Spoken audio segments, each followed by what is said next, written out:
Mais de 1.000 pessoas foram ouvidas pelos 2 grupos de trabalho da Câmara que analisaram os projetos de lei complementar de regulamentação da reforma tributária.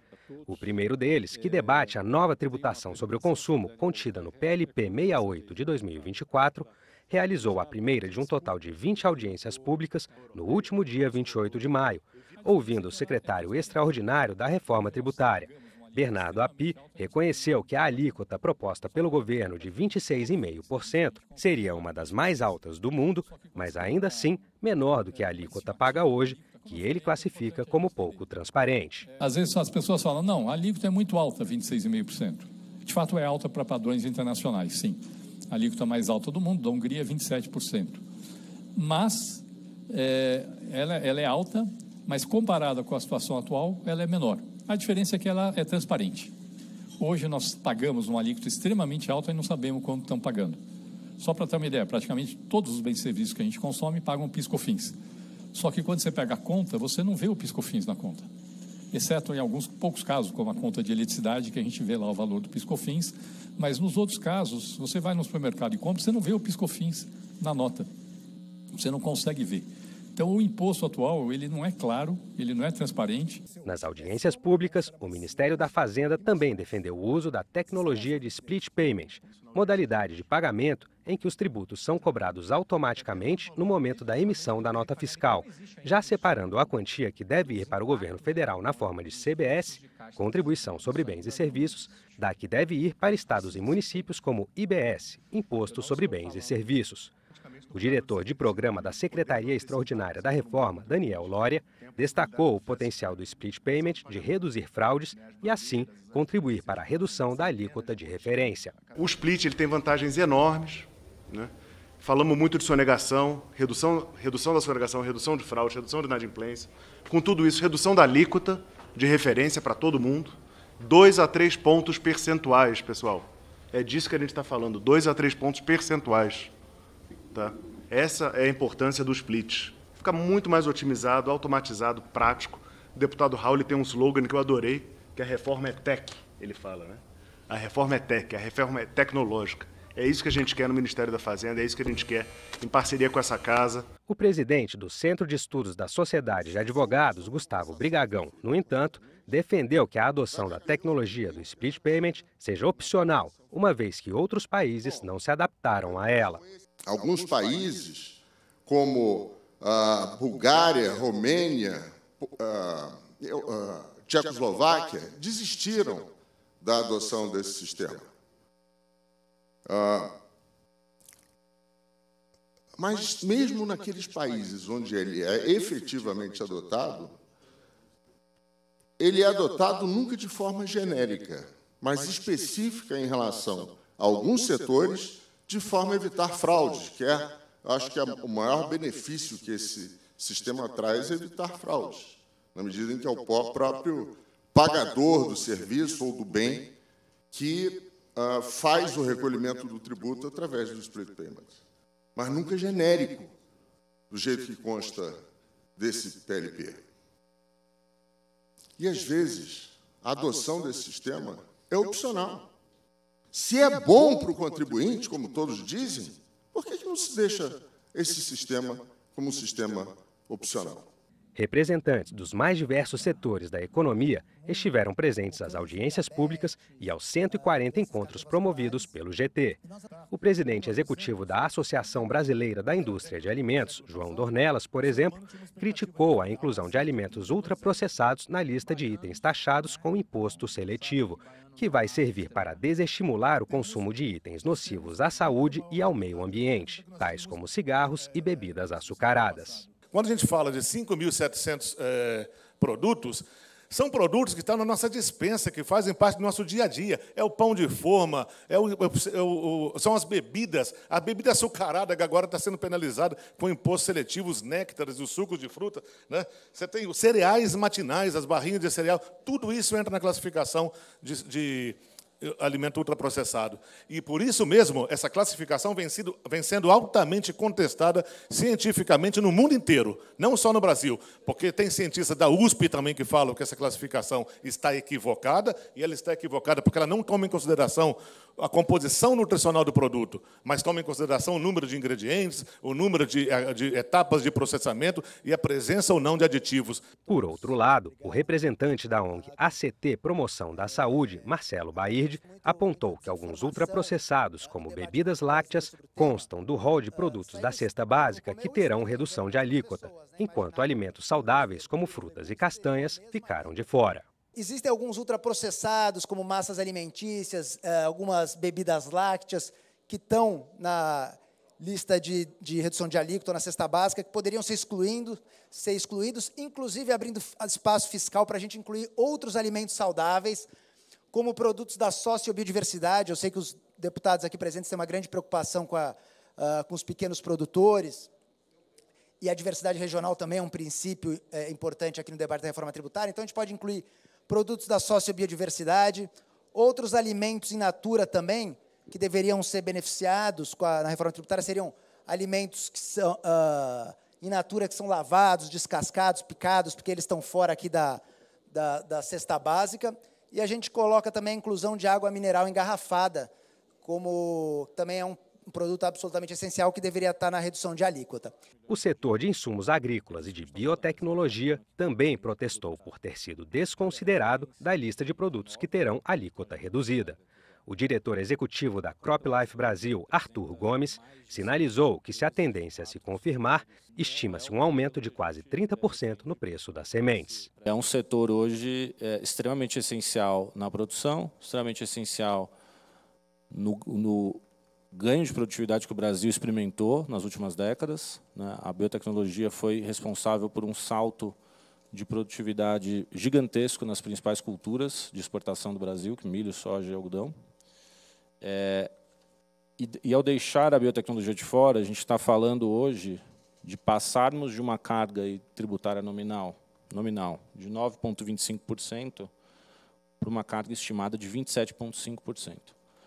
A gente tem feito estudos e estimativas, e a gente pode falar com segurança de um aumento de preço das sementes, pensando nas tecnologias embarcadas, de 29,8%. Outro segmento da economia que participou das reuniões do GT foi o audiovisual. Para André Mendes Moreira, da Associação Brasileira de Emissoras de Rádio e Televisão, as multinacionais do streaming deveriam pagar alíquota reduzida na tributação de conteúdo nacional, como estratégia para estimular a produção e consumo de séries e filmes brasileiros.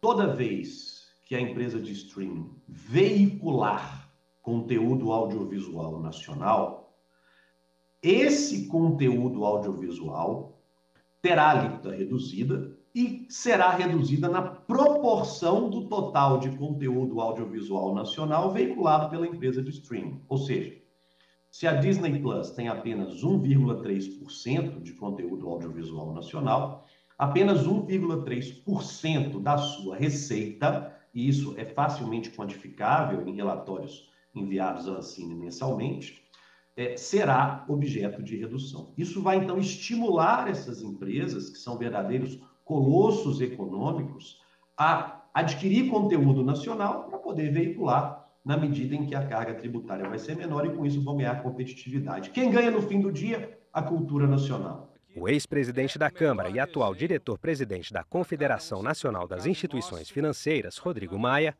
criticou a proposta do governo de manter a carga tributária dos bancos por no mínimo 5 anos para evitar perdas na arrecadação e defendeu que a alíquota sobre spread bancário seja zerada. A regra que o Congresso criou, promulgou, ele acaba gerando muitas travas para tudo, né? Inclusive para toda a indústria, para toda a indústria financeira, né? E como não se tributa spread em nenhum país do mundo, não é isso?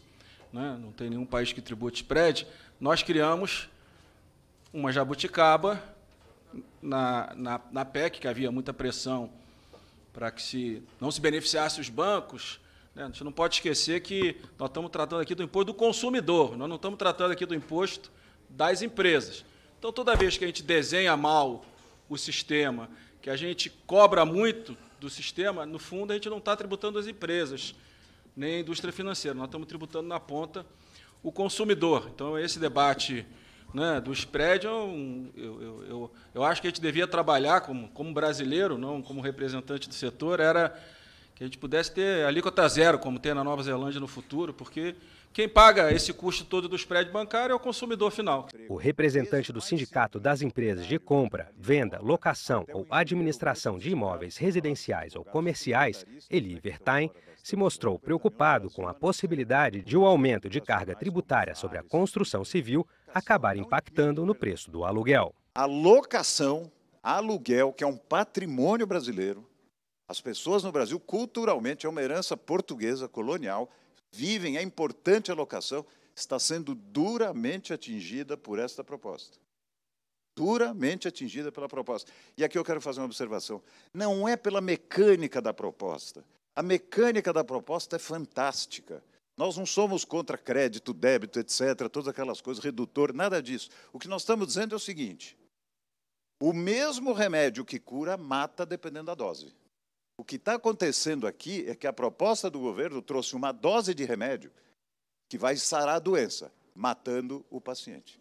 A proposta do governo de que a alíquota para bares e restaurantes seja fixada posteriormente à reforma não foi bem digerida pelo setor, como afirmou o presidente executivo da Abrase, Paulo Somouti Júnior. Nos deram o privilégio da incerteza de dois órgãos para legislar sobre isso, o presidente da República e o Conselho Federal.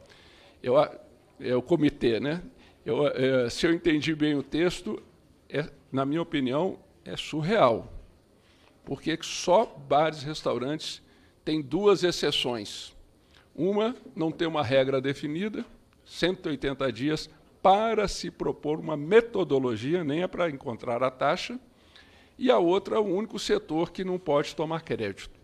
Então, acho que essas questões deixam claro aqui para mim a necessidade da correção desse texto. Primeiro, tirando as incertezas, nós precisamos sair daqui da Câmara e esperamos que o texto que prevaleça, ele corrija isso. O vice-presidente da Associação Nacional dos Fabricantes de Veículos Automotores, Luiz Carlos Moraes, apontou o que ele considera uma contradição na reforma tributária proposta pelo governo. A inclusão de automóveis na lista de produtos taxados pelo imposto seletivo, segundo ele, dificulta o acesso da população a carros novos, contribuindo para uma frota de veículos mais antigos e poluentes. Esse novo imposto, ao restringir o acesso dos consumidores aos automóveis novos, irá atrasar ainda mais a renovação da frota brasileira, mantendo por mais tempo nas ruas os veículos antigos, mais poluentes e menos seguros. Só para exemplificar, um carro dos anos 2000 polui 20 vezes mais do que um veículo novo. O resultado, senhoras e senhores, será o oposto da intenção.